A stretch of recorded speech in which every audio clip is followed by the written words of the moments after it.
everyone.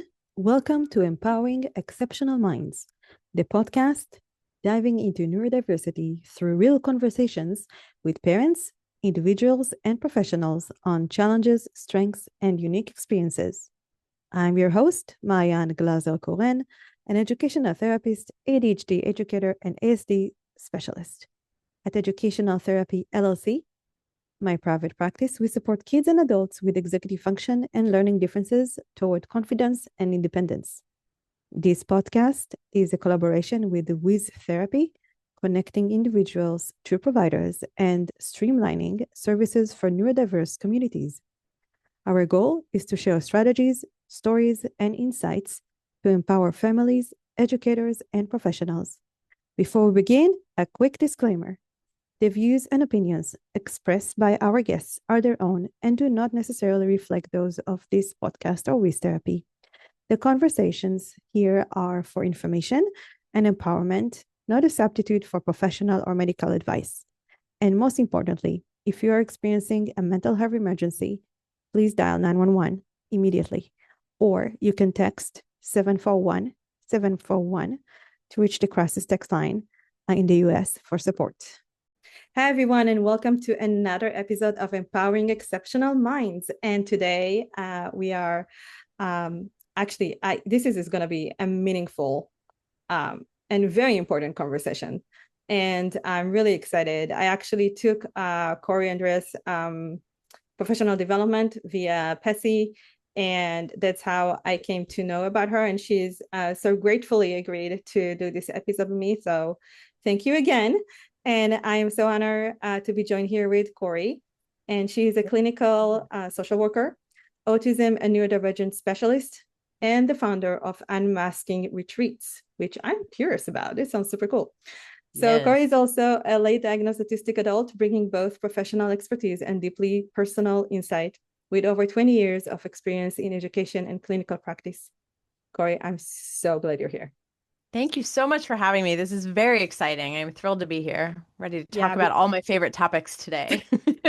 Let's do this.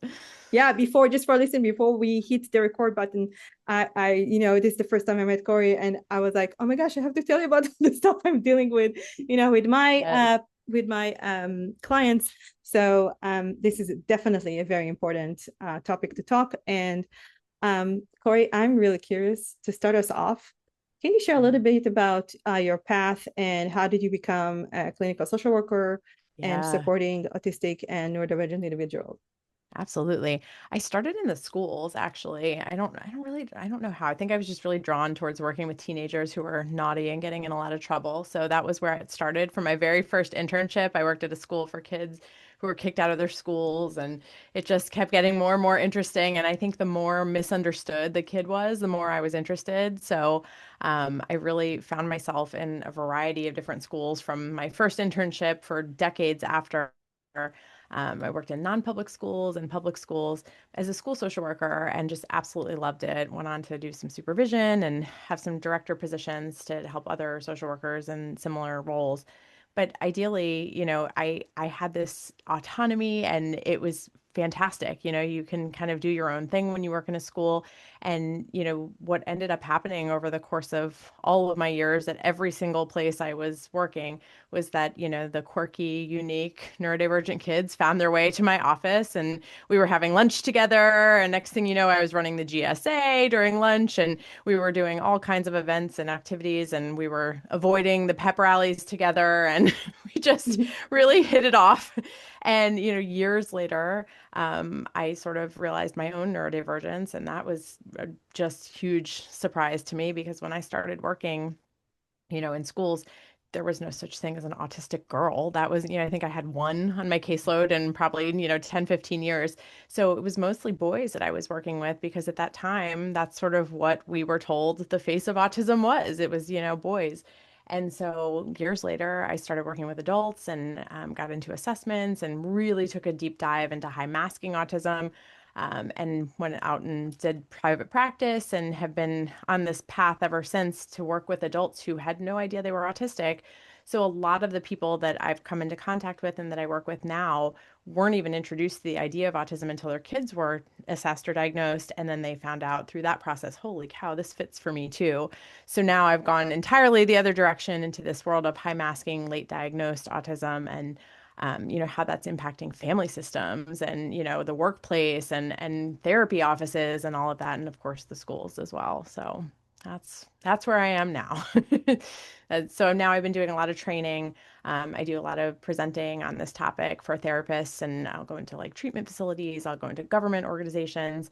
I've done a lot of teaching in the last couple of years just to help people understand what they're looking at, and hopefully, kind of get rid of some of the stigma that's still dancing around many places that are supposed to be safe for our autistic adults and are not right now. So that's where my work is at the moment. Yeah, I appreciate it. I appreciate for saying that. Yeah, it's something that, even with ADHD, it's all the research done on boys. For autism, it's Rain Man kind of like Yes. stereotype. And this is where it's very difficult, especially when to get also services and not every clinician. So I'm so happy you're offering this because it's like, Yeah. what can I do? What do I need to look at for? And also understanding that the amount of anxiety that comes with masking and with late Mhm. diagnosis and juggling family life and having kids and Yes. school, and then your kid might be autistic, and then you need to advocate Yeah. for your child. It's a lot. Just talking about it, Exhausting. Yeah. Yeah. It's I'm exhausting just overwhelmed. talking about it. Yeah, Yeah. absolutely. Yeah. But, And and this masking, is conversation that continue. I mean, we have this all the yeah. time. All the time. And it's interesting. I think when I meet people and they're new to learning about high masking autism, I think a lot of people have this belief that masking means showing up in like a fake or inauthentic way, like pretending to be somebody that you're not in a sort of manipulative way. And I'm like, no, no, no, no, no. It's survival. It's survival. It's showing up and trying to assimilate and trying to, fit in and be kind of like someone who flies underneath the radar. I think a lot of people start masking in probably middle school when they sort of hit that social ceiling and kids start being mean. And then it continues. And we see it as early as, elementary school for some kids, but it really morphs and changes over time. And it can become something that is so unhealthy just because it takes an incredible amount of energy to maintain the facade of being, having it all together and, presenting as a neurotypical person and trying to fit in and not, stand out. So by the time people get to me in their 40s, 50s, 60s, they've been masking for decades. And a lot of people after assessments will say, I don't even know who I am underneath this mask. I've never really had the time to ask myself who I am. And that's powerful when you hear that from adult after adult after adult. So we have a lot of work to do there. Yeah, I agree. It touched close to my heart.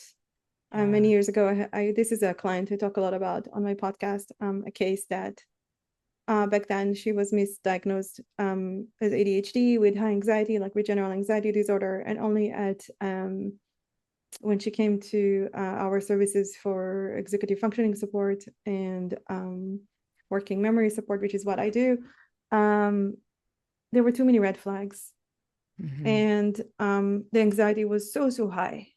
Yeah. And we asked her parents to do another evaluation, and she was diagnosed autistic. Hmm. And in that, I won't forget it, that I asked her, so how do you feel right now? I mean, how like learning Mm. about this, what?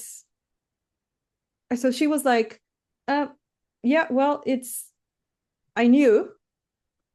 Hmm. And it's like giving me the stamp that Yeah. this is what is happening, this is who I am. And Yeah. then she go, but it doesn't solve all the challenges I have, No. like the knowing. Yeah, absolutely. It's kind of just the beginning, right? It's just the Yeah. beginning of finding out that your challenges make sense. And now, we have to approach this a totally different way. And it's an unbelievable journey, I think, to see how people of different ages and different stages of life, take this information and kind of metabolize it and, do what they will with it. I think it's really, really cool to see, someone very young get this information who, hasn't gone out into the world yet, and they really can find out about themselves and figure out, what works for them. But it's also really beautiful. I have people who have come in their 70s and 80s who are like, Mhm. "Hey, this makes my whole life make sense. Am I too old to learn about myself?" I'm like, "Absolutely not. Never too old." But it is really profound to imagine, living your life for that many years without, any kind of understanding of why things are so hard for you in certain areas. You touched something really important here, about why something is so hard in so many Mhm. areas. And Yeah. one of the things that I noticed with her was the need to of needing more time after school to just do things for herself, to just Yes. regulate her Decompress. nervous system so she Yes. can go back and do the homework that she had. Yep. And then she asked me something, and you see, I will never forget this. And I'm not with her. Hmm. She's like now in university, she's Yeah. doing great. And if her mom hearing, you know who I'm talking about. If you're listening, thank you for sharing your child with me. I learned a lot working with her. And what I do want to say is that one of the things she asked me why I need more time Mm. to do nothing after school and other Yeah. kids just do it. So this ongoing Yeah. comparison, right? Yes, you're aware. You know you're different. You know that you're needing things that other people aren't needing. And even adults. I have so many adults that will come back from every vacation, every weekend away and say, "What is wrong with me that I can't get myself together for days after my trip?" I'm like, "We do this every time, right? We all do this every time because that's the nervous system you have, and it's not anything you choose. It's not a failing. It's not you doing anything wrong. It's really just a body that is so sensitive to change and transition and fitting in and doing the right thing and saying the right thing. So at the end of the school day, I mean, I can't imagine anything more exhausting than a school day because you never get a break. You never get away from people. You never get away from those demands, from the social stuff. I mean, it's exhausting. Whereas at least some adults, some of the time can close their office door or, Mm-hmm. can work from home sometimes. But kids really don't get a break from any of that. It's exhausting. Yeah, it's interesting you said it. This is something we just talked about in another episode, Yeah. and that as adults we could just say, "Oh, I'm gonna take a mental day, right? Or I'm just Yeah. gonna call sick." Kids Yes. cannot do this. They No. like we expect them to, "Hey, let's do it. Let's get to Yeah. school." Yeah, and when you look at the context, it's so interesting to me. I feel like providers, especially a lot of therapists, will normalize everything. Oh, well, all teenagers have trouble fitting in. All teenagers, want to take a nap after school. All teenagers hate the lunchroom. And it's like, yeah, to a point, I understand what they're saying, but this is much deeper than that. I mean, this is like, I can't do something after school. This is, if I do, I'm going to get sick. If I'm forced to go to too many stores in a row, I'm crumbling and crying. Like it's so much more intense than the obvious kind of like, developmental stages that we're looking for. And I think parents are meaning well to see some of these traits and going, "Oh, yeah, well, kids struggle with that." Or, they're trying to give it context that makes it normalized. And, in my world, I'm like, "Hey, here's the thing. Like, it's not quote unquote abnormal. It's just different, and it's okay if you need more time. It's okay if going to three stores instead of two really throws you over the edge. But understanding that about yourself is so important because I think I see this even with moms, at the end of a long day where you're parenting, you're working, and so many moms will come into me and say, "I don't know what's wrong with me. I'm so irritable. I'm so cranky. I'm so rude to my kids at the end of the day. I'm not nice to my partner." And it's like, how much of that day were you accommodated? Were you taking care of yourself? Did you get a moment to yourself to regulate? Did you get a moment for your own special interests? And the answer is no, never. So you're totally dysregulated. And then on top of that, as if that's not bad enough, we're beating ourselves up. We're like, "What's wrong with me that I'm not in a chipper mood after a 2 hour bedtime and, trying to get all these kids fed and all of that." It's so much It's like you said, it's being on survival mode. all the time, So all we're the not here to. time. So I don't want it to be sound like we are complaining. We're just saying, as two No. neurodivergent women over here, Yeah. Yeah. Well, that you know what? I actually I have a energy. great story about this. There was a client that I just worked with who was very young. I'm trying to think of how old she was. I would say early 20s, let's say. Okay. And she had a pretty decent idea that she was neurodivergent and had been called lots of other things. Like the ADHD was a definite, but had been called bipolar, had been called OCD. I mean, this is almost everyone that comes to me at some point. So it's, the same familiar story of being misdiagnosed. And she came in and said, I don't really need this assessment. Like, I'm pretty sure I know I'm autistic, but I want to know for sure. And I want to do this because I just want to understand what I think is going on. And so she came in and we did a thorough assessment and really got into the history and trauma and, family history and all the different things. And at the end, we had this awesome meeting and she was going back to her original therapist and she said, there's been a lot of things I've felt were like true throughout my life. Like I knew that it was harder for me than everybody else. I knew if I took 3 classes instead of, 2, I was going to struggle. I knew if I stayed up too late, I couldn't just power through the next day. And she said, but I never thought about the things that I needed as accommodations. She's like, I need to take 2 classes at a time, not 3 in college. And, I need to have 2 full days of rest if I'm going to be, enrolled in school. And she said, I need someone to come and help me clean my house. And she was just talking about the supports. And she said, and now that I have the context, I'm really looking at myself and feeling proud of myself because I figured these things out on my own. But now everything has changed because I don't look at that as some kind of a failing. Like, why doesn't everybody else need that? I look at that as a look at me, look how smart I am for figuring out a way to make this work for myself. And I was like, that's it. That's the whole reason for finding out. That's the difference between being accommodated and understanding your brain and working against your brain is that instead of hating yourself for the ways that you're different, you lean into it and go, okay, where can I get these supports? How can I, adjust what I'm doing to make my life easier? And that's where I'm just like, that's beautiful. Mm-hmm. That's the most incredible thing to be able to help people do that and like themselves. Like, sign me up. I'm there. That's a wonderful story. I love it. Oh, so great. So great.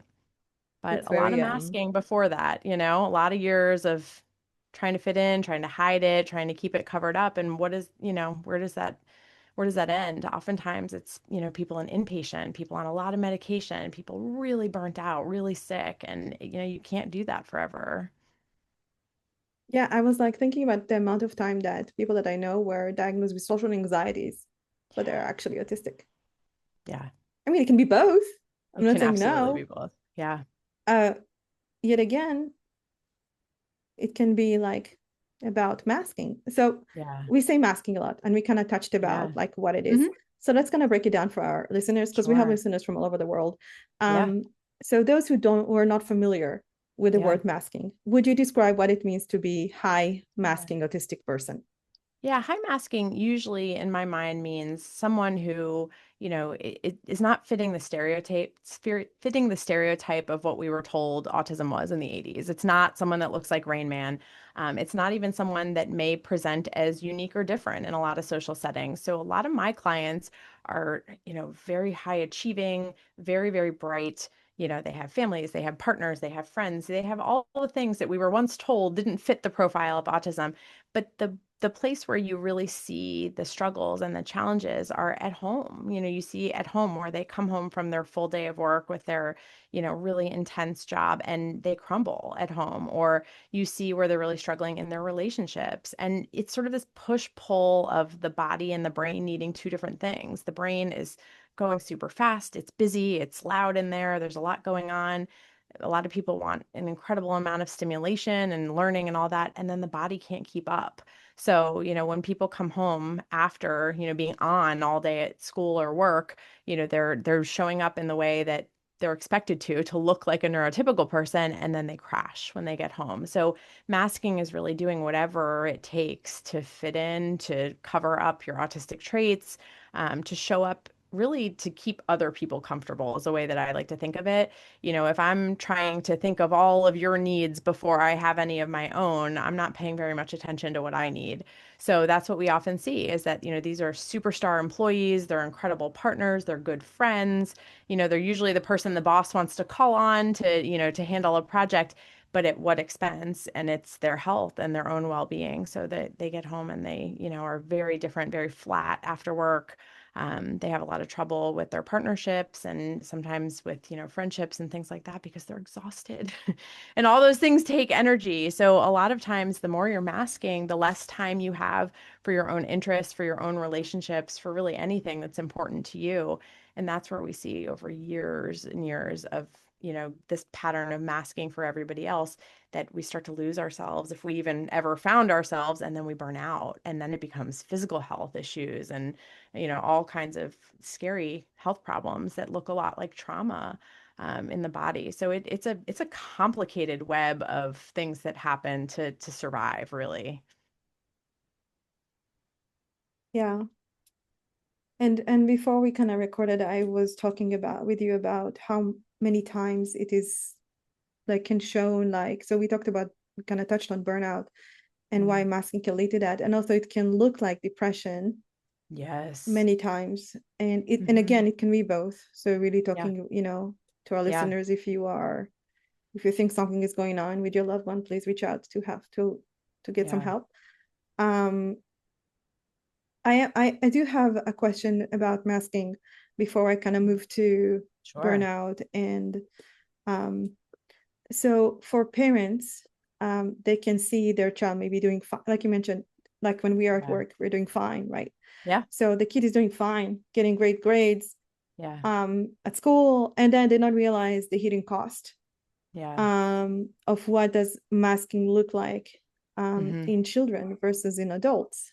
Yes. Yeah, masking in kids is really interesting. We start to see it a lot in the teen years. I always think of this one example of one of our kids. She had a birthday party to go to, and she asked her friend what she wanted for her birthday, and she gave her a very specific example of, like, some clothing item that she had to get from a very specific store. And I said to her, "Hey, just to let you know, it's really common that they don't have that in stock. Like, just because it's on the internet doesn't mean they have it in the store." And she was like, "But we have to get it." And it was like, okay. And then we went to the store, and of course, lo and behold, they don't have it. And she fell out on the floor crying. I mean, just absolutely fell on the floor. This is a teenager, just on the floor, like completely losing her mind. And the whole rest of the day was just a disaster. And when we finally got through the crying and the pushing back and the irritability and all of that, it was like, what's going on here? And she's like, she asked for this. If I don't give her the exact thing that she asked for, she's not going to want to be my friend. It's like, Mm. oh, okay. So what's happening is, like, there's this very literal interpretation of everything, where it's like, okay, the cool kids are carrying this kind of backpack, I have to have that kind of backpack, which a lot of therapists miss. They're like, oh, everybody wants to fit in. Like, not like this is like, forget individuality, forget, it's like I have to duplicate what everybody's doing, and I'm so scared that if I don't, there will be this horrible, horrible consequence. And so you see kids kind of showing up as like a carbon copy of other people, but not just in things, but also in personality, and, using the same words, watching the same shows, and watching things that they don't even enjoy, playing Yeah. sports they don't even like, and doing activities that aren't even fun for them because they're just trying so hard to just fly beneath the radar. So it's exhausting. And a lot of times, I remember with my daughter, the first time I saw her on a school field trip, my head spun all the way around. I'm like, who is this? What is happening here? Because at home, she was very outgoing and goofy and silly and funny, and just so, like, I don't know, just exuded life. Like, she was so, like, I don't know, sparkly and shiny. And I saw her on this field trip, and she was so buttoned up and so scared. And, this wasn't the beginning of the school year. This was after a full year. She had friends, but something was so different. And then I would see this change. She was different in her dance class than she was in school. And she was different at school than she was at home, and different in front of family than she was with it. And not just like shy, but totally different, like showing up almost as a different person. So you'll see in the teen years, a lot of kids will, show up, they're talking in a different voice. They're using a totally different language than they would use at home, almost as if they're like turning on a persona. And it's not to be deceptive or to, try and be somebody else. It's really just to survive and fit in. But I think it's much more noticeable than what you would typically see in a kid that age. It's not just about, fitting in because everybody thinks this kind of shoe is cool. It's like a terrible fear associated with what happens if I don't do this, oftentimes. So how much of it is related to people pleasing? Oh, so much. So much because your entire focus, and I have the benefit of working with like, 40 somethings who are now reflecting on this in adulthood because they're seeing it in their kids. And I have a lot of clients who have teenage kids that they're watching this happen and they're like, it's different because they understand it. They're like, hey, hold on, we know what's going on with you, so we can help you through this. But when they look back on their experience, they're just like, oh, this is bad. This is so there's a lot of fear. And I think what ends up happening is people get into these situations where they don't know a better way. There is no better way. And so that's what they turn to like for safety purposes.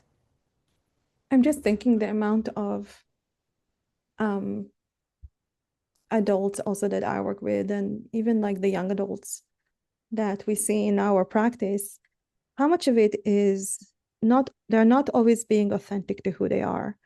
Yeah. And I'm going to be very careful when I use the word authentic because, and also when we are unmasking, right, we always Mm, need to kind of take into consideration safety. yeah. Um, how much of this do you see of not being who they are? Yeah. I always think of the word self-abandonment. I think that, the Mm, people pleasing and the showing up for everyone around you, it's a safety measure, but it also very often forces you to abandon what you know to be true about yourself. So, at first it might be your interests. I like to talk about, XYZ and nobody thinks that's cool, so I just don't talk about it. I hear that from little kids all the way up through yeah, adults. But also, values like keeping your mouth shut when people are mean and keeping your mouth shut about social justice stuff that means a lot to you. Like people will very often kind of make themselves small and push down very important things to them because they know no one can hold it. And I think the saddest part and that, comes into play when I think of self-abandonment is just the idea. I hear adults say this almost every day of my life. I know that nobody's interested in the things that I'm interested in, so I just keep it to myself. I just push it down. I know I have to stop talking about it because no one really cares. And that just guts me because it's like yeah, I deeply understand that on a personal level. And I'm very lucky that I sort of fell into this career where I'm allowed to be obsessive and talk about my interests all the time. But it's not always cute at home. I mean, I know exactly what that feels like. Nobody wants to hear about this in my family, right? Maybe a little bit, but not all day. same. And so, it's like that's the part that's really hard is that it turns into people pleasing, it turns into keeping everybody else comfortable because you can feel when people don't like what you're doing, they don't like what you're talking about. So it really takes a lot of work undoing that when I work with adults to go, hold on a second, like your interest is so cool and other people will like that. Give it a try. You're just hanging with the wrong people. But it does. I mean, people push down all types of things about themselves that are beautiful and amazing because there just hasn't been somebody around that was willing to sit with them in it. Yeah, yeah, I can see that. And this is Hmm. something that can also lead to burnout because, Yes. and it takes also a lot of like, I love Megan Neff work. Yeah. And I love when she was talking about it with um I like how she's saying like executive functioning drawers and sensory drawers and all of this go Yeah. with effort and energy. And everybody who knows and listen to this podcast, you know how much I talk about spoon theory. So Yeah. because we use spoons at home and also for soup, but and ice cream, but Yeah. also for Soup and capacity, both. Yeah. exactly. And I teach it to my clients no matter how old they Yeah. are. Yeah. Um and this is something that is so crucial. And I think that it kind of makes me think about my clients back then who spent so many spoons during the day and masking was part of it too. Yeah. And not talking about stuff and hiding her voice of what she felt was important to talk about. And Yeah. then we see the burnout Yeah. and to the point that we can get into a point of school refusal and other things Yes. that we see. Oh my gosh, I'm so glad you said that. Yes, 100%. And that's exactly what happens is that if you look at burnout and burnout almost always gets mistaken for depression. And to me, it's so different. It is actually really uncommon for people to come to me who are genuinely depressed. that are autistic. Like all my clients are autistic. It is so uncommon that they're coming to me depressed. And if they are, it's usually because burnout has gone on so long that it's turned into burnout and depression. But when burnout starts, it's not usually depression. It's very frequently this incredible anxiety over I can't make my body do the things that I need to do. I can't make myself do my special interests. I can't make myself go to work or, get off the couch on the weekends, do the laundry. And it's demoralizing. I mean, nobody feels good when they can't show up as an adult and or as a teen or a kid. Like they know it, they feel it. So when you have this with kids, the first thing that you'll see is they stop doing their interests. I don't want to go to softball. I don't want to go to dance. I don't want to see my friends because they're just out of energy. And it's actually an anxiety problem more than anything. And so when we throw these antidepressants at people who are in burnout and they're calling it depression, it almost never works. And so then we're told it's a treatment resistant depression. And I don't know why the meds don't work for me. I can't take meds. And, all along they were either on the wrong meds or we weren't looking at this holistically as Yeah. burnout.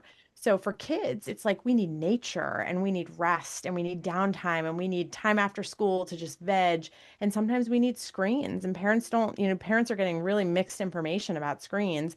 But the reality is, a lot of kids and adults in burnout are scrolling, and that's Yeah. something that regulates their nervous system. So it's like we need to do things that are really not intuitive or things that we're told were terrible. And I think in a lot of cases with neurodivergent kids, especially, it's not terrible, it's necessary. So we have to take those demands away, let them relax, let them zone out, and let their body actually like get back to a regulated state. I'm so happy you said that. Mm-hmm. Oh my gosh. Because I have a lot of conversation like this. Yeah. And yeah, and the amount of anxiety that kids, I feel like, is it, I don't know if it's because there is more awareness right now for Mm-hmm. anxiety, or it was always there and we Yeah. just didn't see it, or it's just Yeah. because the craziness living in this crazy world Yeah. since pandemic, shutdowns, all of these to like nowadays. So I'm just like, if they need to scroll Yeah. Let them and scroll. TikTok, it's Yeah. fine. It's fine. Yeah. And I mean, I'm not suggesting anybody be irresponsible and, Right. that like we should be monitoring what they're scrolling and, obviously we want them to be a person in the world too. But it's interesting. I with one of my kids, in school when she gets overwhelmed, she scrolls. She'll pull out her phone, which is not what you're supposed to do. And I just think I find this hilarious. I've seen the teachers in the meetings for my kid pull their phone out and start scrolling. And the first thing that they want to tell me, as if they're tattling, is like, she pulls her phone out when she's supposed to be doing her work. And I'm like, what happened before she pulled the phone out? Like, she is giving you a message really clearly that like she has had enough. She needs a break. Her brain is overstimulated. Her body is overstimulated. It's loud. She's been working all day.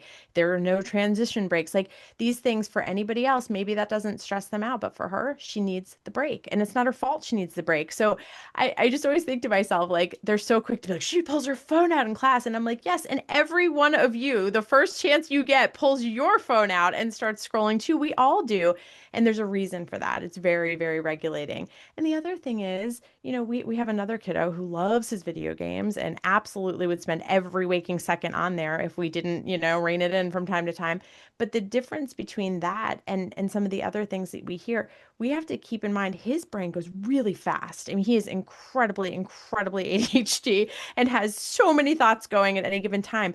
Video games are one of the few things that meets him where he is. His Yeah. brain is going all the time and it's very bright and colorful and quick and there's a million tabs open. It is not so interesting for him to be doing something at a slow pace. He needs that like incredible amount of stimulation. So at first we felt weird about it. And, we were very big on the, restraints and doing the, the limits and all the screen time and whatever. And now we've like pulled back on that a little bit because he has a ridiculous interest in it and he's very good at it. And it's something that motivates him. It's something that regulates him. So a lot of times, like we'll use that when he's having a terrible day and be like, hey, why don't you go, do your gaming for a little bit and come back and we'll have dinner afterwards. Like we'll try it again later when you're in a better place. And he comes back a different person. So, by no means do I, want to send a kid to the basement for the whole weekend and not No. interact. But also, it's not the worst thing in the world for a kid to have something that they're, really into that helps them regulate. It's funny that you said that because I was here talking and I'm like thinking about one of my clients to show him to the Yeah. point where like Yeah. we were Yeah. sitting in his IP and I was like, they're taking his iPad away. I'm like, why are you taking the iPad away? This is like Yeah. really helps him regulate. Yeah. Um, and you're right, Yes. like this, like, oh, I'm just gonna, I'm here in a meeting and I'm just gonna take my phone, which is the Yeah. most disrespectful thing you can do Right. when you And we sit do it on a all the meeting. time. Yeah. I had a client a couple years ago who was a grown adult man, and he was talking about as a kid, video games was one of the few things that really lit him up, and it was such an extreme special interest, and his family was terrible to him about it. They just shamed him all the time and said, why don't you put that away and actually talk to somebody? So of course he, goes on to work in tech, and he's brilliant and has an incredible job, and, is doing all the things that adults are supposed to be doing. But even now in relationships, he has all this shame about his interests. And he would bring up in therapy in his 40s. He's like, on the weekends, I really just want to play my game and my friends are online and, this game means a lot to me. And when it, new game comes out, like I just want to be left alone all weekend. And he's like, why can't I just be in a relationship and also, be someone who likes video games? Like I'm not hurting anybody. I'm still checked into my partner and all that. And I'm like, it's really sad. I think we really put a lot of stigma on certain special interests. Like, if your kid's a musician and they're playing gigs every weekend, we're like, oh, look at them. What a little adult, look at them. They have a job. But if you play video games, like we look at that differently. And special interests are special interests. It doesn't matter what your interest is, but what that does to the body, it just completely takes over. It regulates, it slows down all of the nervous system responses. So I don't care if you're knitting or you like dogs or, you're reading or you're memorizing train schedules. It doesn't matter. It's so critical for neurodivergent people to have that in their lives, like as much as humanly possible. So I think a lot of parents get so scared about the screen time stuff that they're, trying to pull their kids away from interests that are really meaningful for them.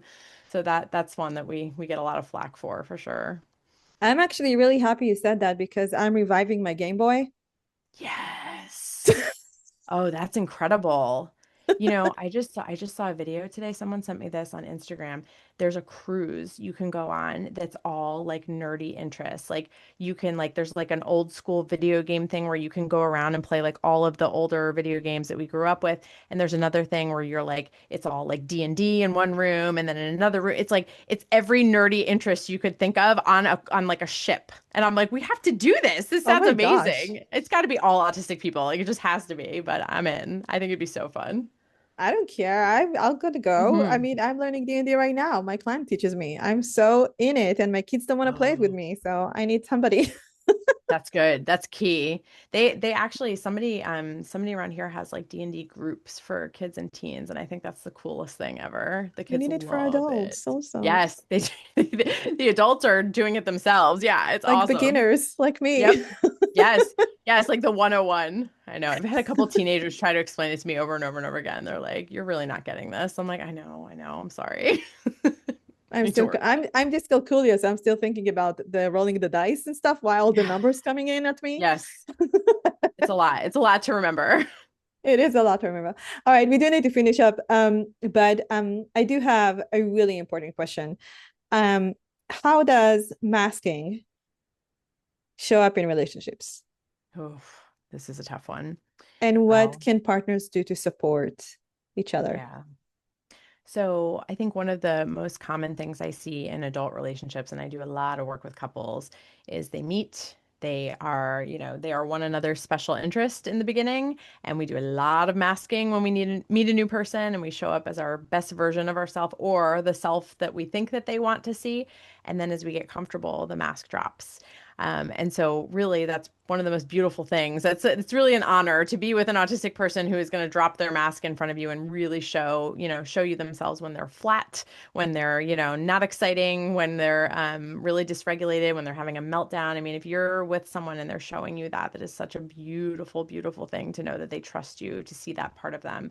But what I often hear from partners is, you're not who I met. You're not the person you were. You pretended to be more exciting. You pretended to be fun. You pretended to want to travel. You were, excited to see me. You were affectionate. And when those things start to drop off and the mask kind of drops a little bit, we often are faced with a new person, the new person that is comfortable and isn't performing. And it takes a lot to kind of like navigate that transition. So sometimes generalist therapists will see that and be like, "Oh, the honeymoon phase is over." I'm like, "No, no, no, it's not that.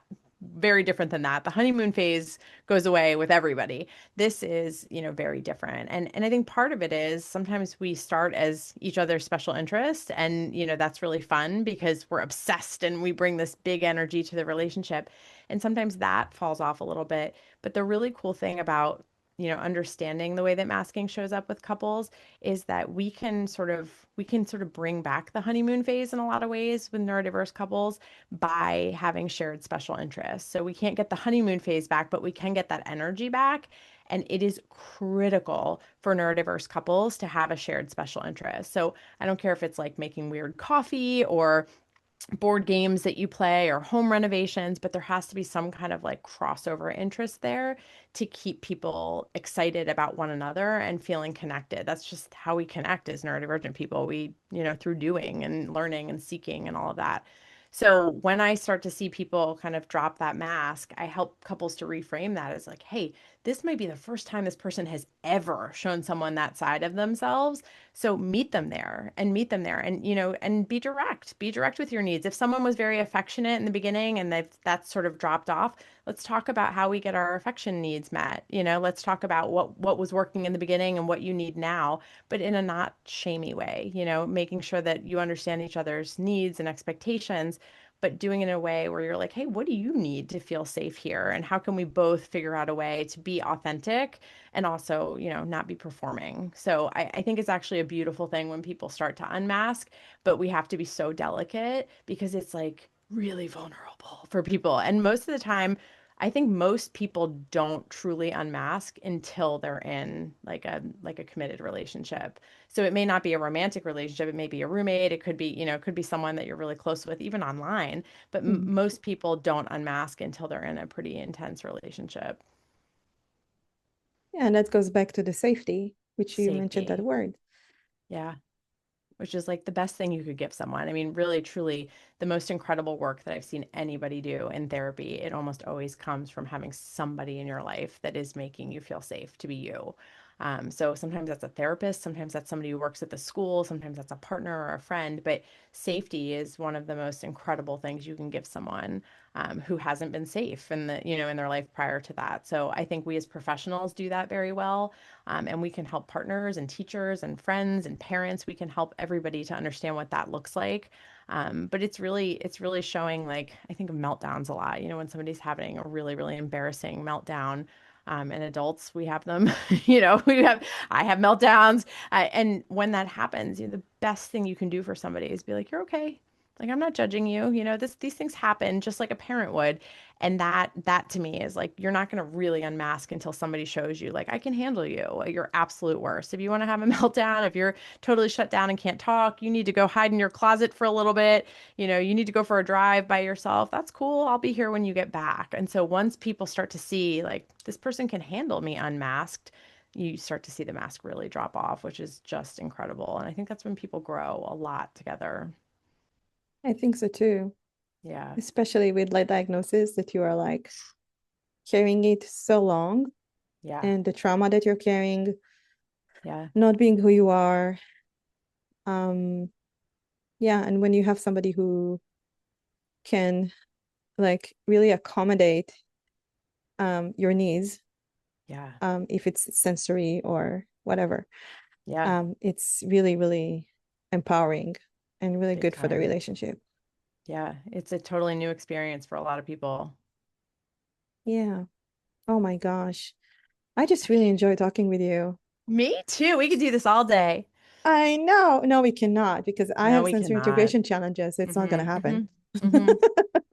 And there are children that need us right at this moment. So, Sure. yeah, that's And a true. dog. And yes, so many dogs. All right. So what do you want to I do have one more tiny Yes, bitsy go for question it. about Yes. your unmasking retreat. What is that? Yes, that's my baby. So we started doing these unmasking retreats. It was a very impulsive, very autistic adventure. We rent out this big, beautiful house on the water in the Eastern Shore of Maryland, and We cap it at 10 people, and it's anybody. You can be self-diagnosed or formally diagnosed, it doesn't matter, but it's a house full of neurodivergent adults who have never unmasked before.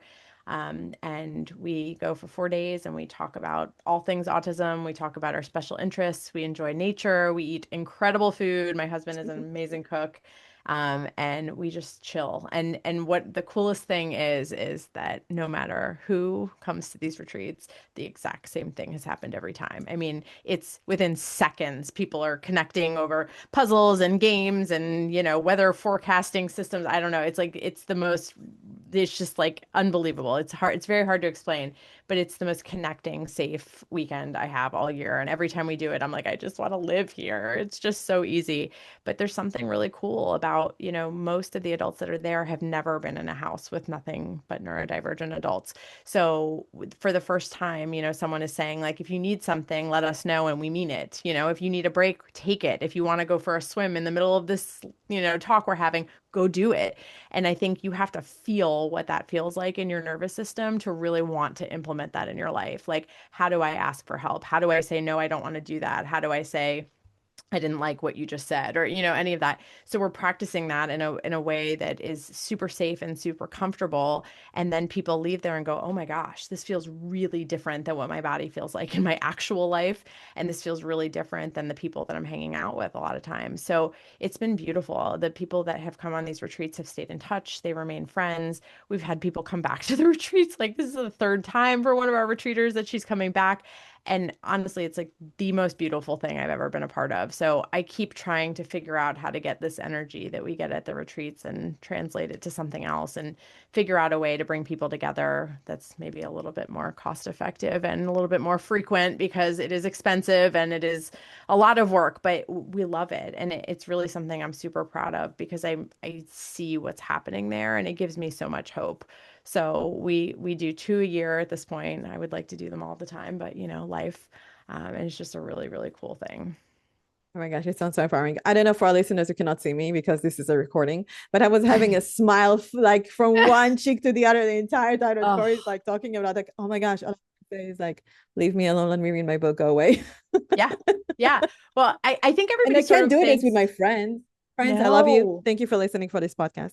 Yes. Well, I think a lot of times, like, we say all this stuff before the retreat and people sort of, they think we're gonna, like, chain them to the couch and make them have these discussions. And the first time they see somebody like walk out of the discussion and go do something, they're like, "You can just do that?" I'm like, "Yes, you can literally just do whatever it is that you want this weekend." And what's funny is, like, almost everybody stays. Almost everybody stays in the talks, and we're just loving the conversation and the activities and whatever. But the ability to feel what it's like to be like, I don't want to do that, is an amazing, amazing thing that a lot of us have never done, until adulthood. So it's cool. We keep doing it. And I just think I take a lot away from that. I think safety is everything. And, for a lot of people, you have to feel safety before that you can have that. So, sometimes we need to practice in places where it's easy before we can recreate that at home or at work or, wherever. So I it's a very cool agree. thing. Kory, thank you so much for sharing Thank your you so much. insight, your experience, and your voice with us today. And this was such an important conversation, and I think it's going to help many people. And to our listeners, thank you for being here. If this episode resonates with you, feel free to share it with someone who might need it. You can find us on YouTube. You can find us on Spotify and on Apple Podcasts. We are empowering exceptional minds. I will add Kory's information Thank in the you. description of the podcast so you can try her retreat. Sounds awesome. Awesome. Thank you so much. I really appreciate you having me here. This was lovely. Thank you for listening to this podcast. It was a fantastic episode. Don't forget to subscribe to our YouTube channel, follow us on Apple Podcast and on Spotify. Take care. Bye bye.